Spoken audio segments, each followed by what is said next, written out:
Locked up, they won't let me. Oh, hey y'all. This Teely. I'm about to talk about some few things today, and it's gonna shut your mouth wide open. So I'm about to clean up my living room. We're gonna talk about inmates, convicts, release dates, all of that. My front room has been a little bit messy. My kids have been out of town, so I'm gonna take this opportunity to separate my laundry and talk to you about a few things that may be an eye opener for some of you watching this video, or that you can share with a family member or friend or even coworker. So, if you haven't read the books called 48 Laws of Power by Robert Greene, he has a slew of different books about different 48 laws.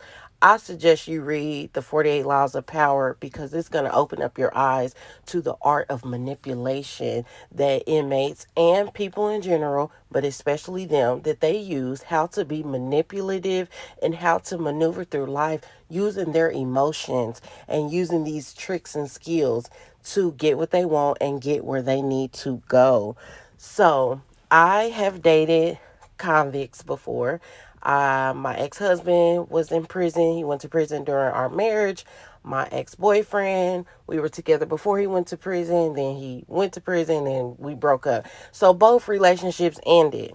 And quite a few people that I know, they've gone through the same things where the relationship didn't last. So I want to point out a few things.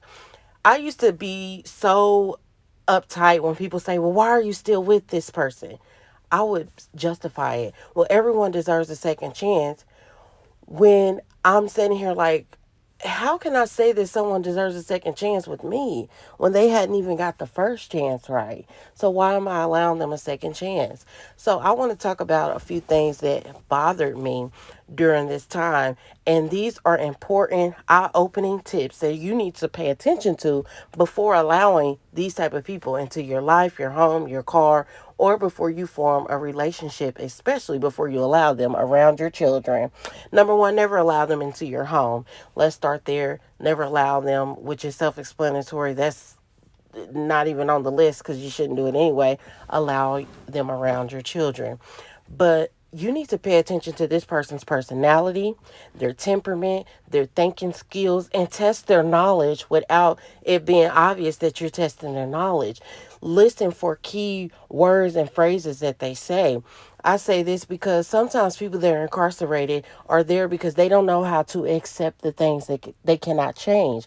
And this is very important in the real world because you have to accept things that you can't change. You have to move on. If they are a dweller and they lack listening skills, they lack instruction, they lack being able to be led, run the other way. If this person talks about baseless things like, hey, what are your goals? Ask them what their goals are. And if their goals are not realistic, run the other way. Or if their goals involve a lot of money and you're like, well, how much money you got saved up? Well, no, right now I'm going to try to work. Run the other way because they're going to use you to get what they want to get where they need to go. Run the other way. Actually, what I think is important is being able to understand what they're going through. So ask them about their past. Ask them about their case.